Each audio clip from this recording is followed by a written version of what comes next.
Welcome to the Word Weaver podcast, a literary place in cyberspace where I share tangible tips, tricks, and words of wisdom to help you achieve your dream of writing a book. I'm your host, Louise Johnson, a writer and the author of Behind the Red Door. Let's dive into today's chapter.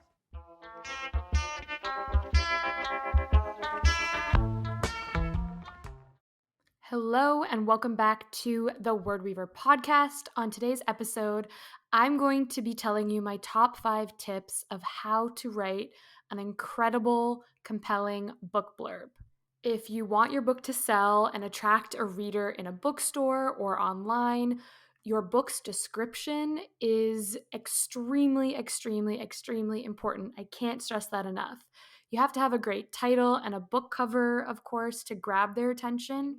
But the description is what entices and intrigues a reader to open up the book, flip through, and even better is what entices them to buy it.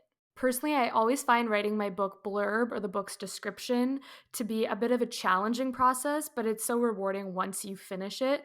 I like to give myself at least a full afternoon, a day, if not longer. I always come back and refine it because your book description becomes really important once you get to the marketing stage, but you'll also need it if you're writing a book proposal for your literary agent or your editor. And part of your book description will eventually also become your elevator pitch. It's what you tell people when they ask, hey, so what's your book about? It all comes from your book blurb. And it's challenging because you've just written roughly 80 to 100,000 words. And to find a way to accurately describe your story, what you've just written, without giving too much away is a really fine balance. It's a delicate task. So like I said, I always find it takes me a while to kind of nail the perfect book blurb, but it is crucial throughout your entire publishing process. And when you are writing your book blurb, you have to think more like a copywriter versus a traditional storyteller. You don't want to include so much detail, but just enough to entice the reader.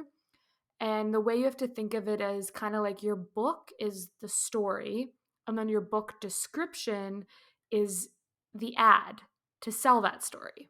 In general, a book description is not a play-by-play summary of your book. Think of it more as a movie trailer in written form. Your book blurb will set up your main plot. It'll introduce your characters, especially, or at the very least, your protagonist. And it'll give a hint of the internal, maybe the external conflict, and emphasize your book's theme. You have to include all of that in a very short amount of space and a very limited word count. That's why it's okay to take your time on this and come back, revise, edit until you feel like it's finesse to where you as a reader would have to pick up that book off of the shelf. And your book blurb will end up in at least one of 4 places. So it'll be on your book's back cover typically. If it's a hardcover book, the cover jacket flaps. It will also be on your book's listing on Amazon or every online bookseller's website. It'll be on Indigo, Barnes & Noble, local bookstores. They will use your book description on their site. It will also be used if you have a website, which you definitely should as an author. It'll be on your book's landing page. It will be included in your downloadable press kit. And excerpts of your book description are most often, if not always, used when someone interviews you or reviews your book. And then on top of that, if you are at the stage where you are querying literary agents or your book is being sent to editors at publishing houses, you are on submission, your agent will also use your book's description as part of their pitch package. It's a little bit more upfront work than you initially might think, but it'll help you immensely down the line. So my top 5 tips, I'm sure there are so many more that I will be forgetting, but these are the ones that I really want to hit home for you when you are writing your own book description. And the first one is to keep it short, keep it concise. at about 250 words. Anywhere between 150 to 250 words is pretty bang on. And like I said, if you've just written a 100,000 word book, then that might be a tricky feat to distill it down. And that's why it's important to make sure every single sentence within that word count sings and is driving home a point. My second tip is to make sure that you hook your reader right away. Dangle that carrot, promise a real good time immediately right off the bat within the first few words and the first sentence. That's what matters most in your book's description. You want to hook the reader, grab their attention with a shocking statement. You might want to hint at your protagonist's internal or external conflict. What are the stakes? Where does the tension come from in this book? And then very quickly, within a couple words, set the scene and give the reader a reason to care about your characters. That should all be included in the first sentence. Put your best foot forward when it comes to writing a book blurb. My third tip is to leave your readers with an enticing cliffhanger. Your first sentence is what should hook them, and then your last sentence should leave them wanting more, just salivating, having to buy this book. That's what you want them to feel when they get to the end of your book description. You want readers to have the feeling of they cannot leave the bookstore without going to the counter and buying this book to see what happens next. A great way to do that is by leaving the reader with a question. Ask a question in the final sentence of your book description to really make them think. My fourth tip, because you have such a limited amount of space to explain your story without giving too much away, is to keep a singular focus. Remember, your book description should only introduce the main characters and the main conflict. You don't have room here to discuss any subplots. You don't have to mention any secondary characters. Focus on the characters that your reader will get to know intimately and who they will kind of be embodying and stepping into once they start reading your book. And then my fifth and final tip is to make it skimmable. People don't have the reading attention spans like they used to in our grandparents and our great grandparents' generation.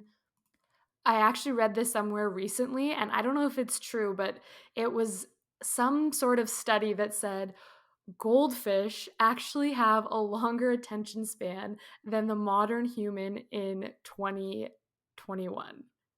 I don't know if that's true, but part of me kind of believes it, that they have more of an attention span than humans do. So if you really want to hook a reader with your book blurb and get them to buy it, you need to make your text skimmable and a quick scan. They know what they're getting, they want to pick it up, they're excited to find out more.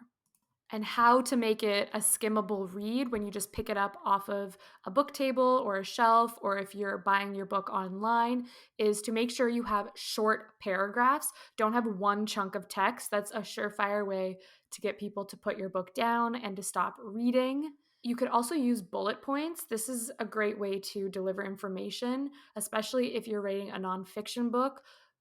Again, be careful with this. Make sure it doesn't look like a school project or your to-do list or a work agenda. It still has to be a professional book blurb, but use them sparingly, and this can really help create a nice visual effect so it's easy for readers to scan.